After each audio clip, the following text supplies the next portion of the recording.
Hello everyone, I hope you all are fit and fine. আজকের ভিডিওতে আমি তোমাদের সাথে শুধু কোনো একটা গ্রামাটিক্যাল কনসেপ্ট শিখিয়ে চলে যাব না, সেটা কিন্তু তোমাদের সাথে প্র্যাকটিসও করব। আর আমি চাইবো তোমরা আমার সাথে সাথে প্র্যাকটিসটা করো। কেন বলো তো? কারণ আমি এটা নিজে এক্সপিরিয়েন্স করেছি যে আমরা অনেক কিছু জানা সত্ত্বেও, বোঝা সত্ত্বেও যখন সিচুয়েশন আসে আমরা কিন্তু ইংলিশে ঠিকঠাক উত্তরটা দিতে পারি না। তার একটাই কারণ হচ্ছে ল্যাক অফ প্র্যাকটিস। তাই আমি সবসময় চেষ্টা করব আমার ভিডিওগুলোতে শুধু গ্রামাটিক্যাল কনসেপ্টগুলো শিখিয়ে চলে যাওয়া নয়, সেগুলো শিখিয়ে তোমাদের সাথে প্র্যাকটিসও করতে। তাই আমি যেই কনসেপ্টটা তোমাদের আজকে শেখাচ্ছি এবং তারপরে আমি যখন তোমাদের বলবো আমার সাথে সাথে প্র্যাকটিস করো, তোমরা যদি এই কন্টিনিউয়াসলি প্র্যাকটিসটা 10 দিন ধরে করতে পারো, দেখবে 10 দিন পরে কিন্তু তোমরা নিজেরাই একটা পজিটিভ রেজাল্ট পাচ্ছ। এবং তারপরে তোমরা দেখবে তোমাদের বাচ্চাদের সাথে এবং তোমাদের বন্ধু বান্ধবদের সাথে ইংলিশে উত্তর দিতে বা কথা বলতে কোনোই কিন্তু হেজিটেশন ফিল হচ্ছে না। তাই আমরা সকালে ঘুম থেকে ওঠা থেকে শুরু করে রাত পর্যন্ত আমরা যা যা করি সবই কিন্তু কাজ, আর তাকে বলা হয় ভার্ব। আর মনে রাখবে প্রত্যেকটা ভার্বসের 5টা করে ফর্মস হয়। তাই আমরা সকালে যখন ঘুম থেকে উঠি, মানে যখন আমরা চোখটা খুলি, তাকে ইংলিশে বলা হয় wake up. Wake up, wake up. আর ওয়েক আপের 5টা ফর্ম আমি বলেছি যে ইংলিশে ভার্বসের 5টা করে ফর্মস হয়, মানে 5টা করে রূপ। বাংলায় যেরকমই বলি আমরা আমি ঘুম থেকে উঠছি, উঠবো, উঠেছিলাম, সেই ইংলিশে পুরো আলাদা আলাদা করে 5টা সেপারেট ফর্মস হয়। সেগুলো হলো ওয়েক up, woke up, waken up, waking up, wakes up। চলো এবার আমি যেইভাবে বলছি আমার সাথে সাথে এই ভার্বটাও শিখে নাও এবং তার সাথে ফর্মসগুলোও শিখে নাও।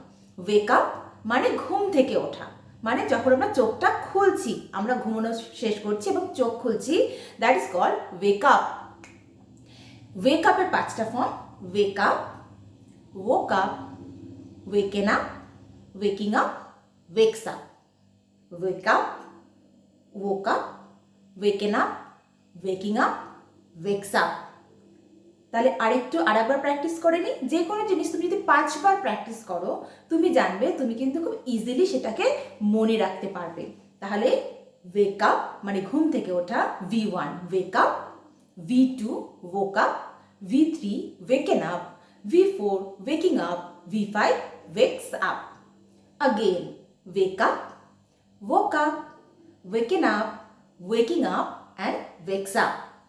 এইভাবে আস্তে আস্তে আমি তোমাদের সাথে 5বার প্র্যাকটিস করলাম। তোমরা কিন্তু ভিডিওটার পরে আরও 5বার প্র্যাকটিস করো, তাহলে দেখবে তুমি কিন্তু এই ভার্বটা পুরো শিখে যাচ্ছ উইথ 5 ভার্ব ফর্মস। তাহলে ওয়েক আপ মানে কি? ঘুম থেকে ওঠা বা ঘুম থেকে জাগা, তার 5টা ফর্ম আমরা শিখলাম। এইবার সবসময় মনে রাখবে যে আমি কথাটা বললাম ওয়েকস আপ, V5, এটা সবসময় কিন্তু থার্ড পারসন সিঙ্গুলারের জন্য ইউজ হয়। এবার থার্ড পারসন সিঙ্গুলার কারা সেটা জানার জন্য আমার এখানে চ্যানেলে একটা ভিডিও দেওয়া আছে, সেটা তোমরা দেখতে পারো। তাই এবার আমরা সেন্টেন্সে এই ফর্মসগুলো কিভাবে ইউজ করব। যদি বলি আমি সকালে 5টায় ঘুম থেকে উঠি, তাহলে আমি ভার্বের যে প্রথম ফর্ম V1 সেটা ইউজ করব, সেটা হচ্ছে wake up. I wake up at 5 AM every day। I wake up at 5 AM every day। এইবার তুমি 5 AM এর জায়গায় 6, 7টা পাল্টে দিলেই হয়ে গেল। তুমি যদি 7টায় ওঠো বা 6টায় ওঠো বা 8টায় ওঠো, তাহলে তুমি সেরকম বলবে I wake up at 7 AM, I wake up at 6 AM every day। ওকে, তাহলে প্রথমে সেন্টেন্সটা কি হলো? আমি সকালে কটায় ঘুম থেকে উঠি? I wake up at 5 AM every day।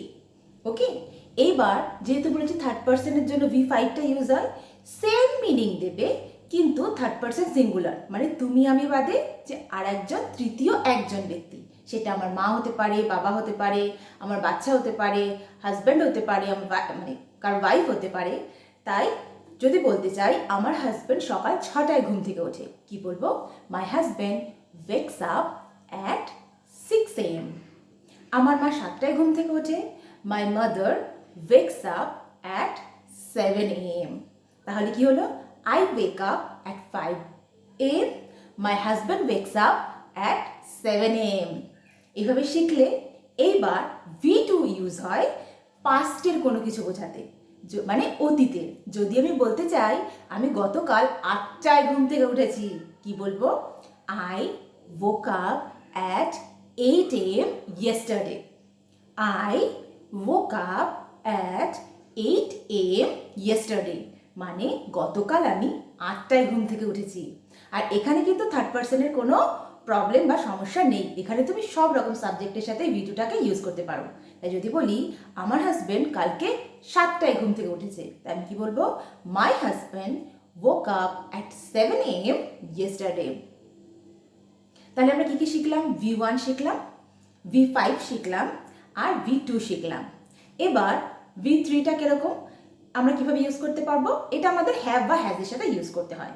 যদি বলতে চাই আমি জাস্ট এক্ষুনি ঘুম থেকে উঠলাম, কি বলবো? I have just waken up. I have just waken up. আর যদি বলি আমি ঘুম থেকে উঠছি, তার জন্য আমি ভার্বের V4 মানে আইএনজি ফর্মটা ইউজ করব। আই এর সাথে এম, আমি ঘুম থেকে উঠছি, আমি বলছি কোনো একটা কাজ করছি। ওকে, এখানে কাজটা হচ্ছে ওয়েকিং আপ, মানে ঘুম থেকে ওঠা। তাই আমি কি বলবো? I am waking up. I am waking up. I am waking up. তাহলে চলো পুরো ভিডিওটা আরেকবার রিভাইজ করে নিই। আমরা আজকে কি ভার্ব শিখেছি? ওয়েক আপ মানে ঘুম থেকে ওঠা বা ঘুম থেকে জাগা। তার 5টা ফর্ম কি আছে? wake up, woke up, waken up, waking up, and wakes up. I wake up at 5 a.m. My son wakes up at 7 a.m. আমি গতকাল 8টায় ঘুম থেকে উঠেছি। I woke up at 8 a.m. yesterday. আমি জাস্ট এক্ষুনি ঘুম থেকে উঠলাম। I have just waken up. আমি ঘুম থেকে উঠছি। I am waking up. এবার যদি তুমি বলতে চাও তোমার মাকে ঘুম থেকে তোলো, কি বলবে? প্লিজ ওয়েক ইয়োর মামা আপ। প্লিজ ওয়েক ইয়োর মামা আপ। আশা করি এই ভিডিওটা তোমাদের একটু হলেও হেল্প করেছে। যদি তোমরা এই ভিডিওটা থেকে একটু কিছুও শিখতে পারো তাহলে কিন্তু কমেন্ট সেকশনে অবশ্যই জানিও। আর তোমরা যদি এই রকম ধরনের আরও ভিডিও চাও সেটাও কিন্তু কমেন্টে লিখো। আর ভিডিওটাকে লাইক, শেয়ার অ্যান্ড সাবস্ক্রাইব অবশ্যই করো। Thank you for watching.